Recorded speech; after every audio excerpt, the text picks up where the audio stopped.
మన ప్రభువును రక్షకుడైన యేసుక్రీస్తు నామములో మీ అందరికీ శుభములు తెలియచేస్తున్నాను. ప్రియులారా, దేవుని వాక్యమును ధ్యానిందాము.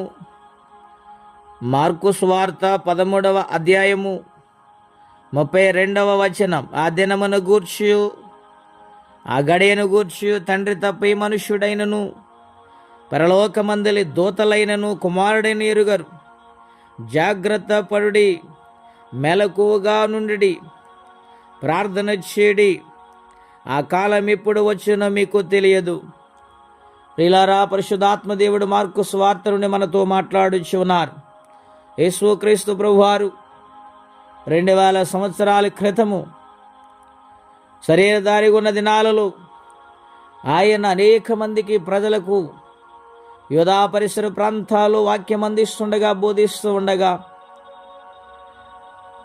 ఆయన రాకడను గూర్చి అక్కడున్న ప్రజలకు, శిష్యులకు తెలియజేస్తున్నారు. ఏమనగా ఆయనే స్వయముగా మాట్లాడుతుంటున్నారు. ఆ దినమును గూర్చి, ఆ గడియను గూర్చి తండ్రి తప్ప ఏ మనుష్యుడైనను పరలోకమందలి దూతలైనను అంటూ ఆయన అంటున్నారు, కుమారుడైనను ఎరుగరు అంటున్నారు. అవును ప్రియులారా, ఆయన రాకడా ఎప్పుడో తండ్రి నిర్ణయించిన సమయమే. ఆ సమయం అతి దగ్గర పడుతూ ఉంది గనుక ఆయన తప్ప మరి ఎవరు ఎరగరు. గనుక మీరు జాగ్రత్త పడి ఉండాలి, మెలకువగా ఉండాలి.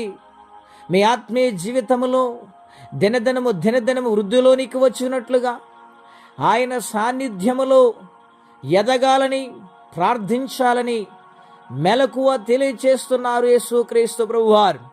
ప్రియులారా, చాలామంది అనుకుంటున్నారు యేసు ప్రభు చేస్తున్నారు, సంవత్సరాలు గడిచిపోతున్నాయి, ప్రతి ఒక్కరు ప్రతి సంవత్సరం వచ్చేస్తున్నారు అంటున్నారు. కానీ ఆయన రావటం లేదని వితండవాదములు పలికేవారు ఉంటారు. ప్రియులారా, ఆయన ఎందుకు ఆలస్యము చేయుచున్నాడు అని ఆలోచన చేస్తే అందరూ అంతటా మారు మనసు పొందాలని ఎంత ప్రేమండి, ఎంత జాలండి మానవుని పట్ల.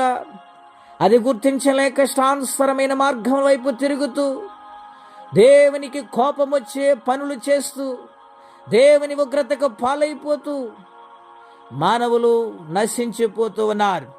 ప్రియులారా, ఈ వాక్యం వింటున్న ప్రతి ఒక్కరితో దేవుడు మాట్లాడుచున్న మాటేమనగా, ఆ కాలం ఎప్పుడొచ్చునో ఎరుగరు గనుక జాగ్రత్త పడి మెలకువగుండి ప్రార్థన చేయమని కోరుతూ ఉన్నారు.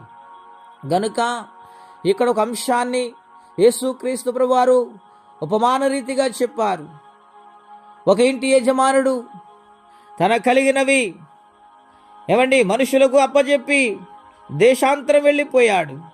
అయితే ఆ ఇంటి యజమానుడు తిరిగి ఎప్పుడు వస్తారో అప్పుడు అతను వాళ్ళకిచ్చిన పని అప్పచెప్పాలి. గనుక వారు సిద్ధపడి ఉండాలని, వారి మెలకువగా ఉండాలని. ఆ ఇంటి యజమానుడు ప్రొద్దుగూకు వస్తాడు, ఉదయం వస్తాడు, మధ్యాహ్నం వస్తాడు, అర్ధరాత్రి వస్తాడు తెలియదు. గనుక జాగ్రత్త పడి సిద్ధపడి ఉండాలని యేసుక్రీస్తు ప్రభువారు మాట్లాడుతున్నారు. ఈ దినాన్న ప్రేమతో దేవుని వాక్యం మనతో మాట్లాడుచున్న మాట. మరి మెలకువగుండి ప్రార్థన చేయగలుగుతున్నామా? దేవుని పనిలో నమ్మకంగా సాగిపోతున్నామా? ఆయన ఎప్పుడో వస్తాడు లేని నిర్లక్ష్యముతుంటున్నాం. బహు జాగ్రత్త. ఆయన రాకడెప్పుడో తెలియదు గనుక సిద్ధపాటు కలిగి జీవిందాము. దేవుని సన్నిధిలో లోబడి దేవుని రాజ్యానికి వారసులుగా దేవుని యొక్క సన్నిధిలో బ్రతుకుదాము. అట్టి కృపా తీర్మానం పరిశుద్ధాత్మదేవుడు మనందరికీ దయచేయునుగాక. ప్రార్థన. పరిశుద్ధుడైన మా తండ్రి, ఘనమైన మీ నామం కొరకై స్తోత్రం చెల్లిస్తున్నాం. మెలకువగండి ప్రార్థన చేయమన్నావు, జాగ్రత్త కలిగి ప్రార్థన చేయమన్నావు. ఇంటి యజమానుడు దూరపాంతరం వెళ్ళి మళ్ళీ ఎప్పుడు వస్తారో తెలియదు గనుక సిద్ధపాటు కలిగి ఉండమన్నావు నాయన. అలాగే మీరు అక్కడకు మేము సిద్ధపడు నాయన, జీవితము భక్తి లోబడి నాయన వినయ విధేయతలు మాకు బోధించి నేర్పించండి ప్రభువా. నీ సన్నిధిలో యథార్థముగా జీవించే వారిగా మార్చండి. ఎవరి కష్టములో, బాధలు, ఇబ్బందులు ఉన్నారో వారికి సహాయం చేయండి. ఇంకనూ రక్షణ లేక నశించిపోతున్న వారు ఉన్నారు, వారిని కూడా మీరు దర్శించండి నాయన.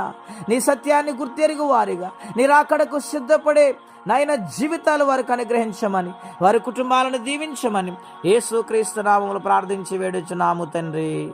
ఆమేన్. దేవుడు నిండారుగా దీవించునుగాక. ఆమేన్.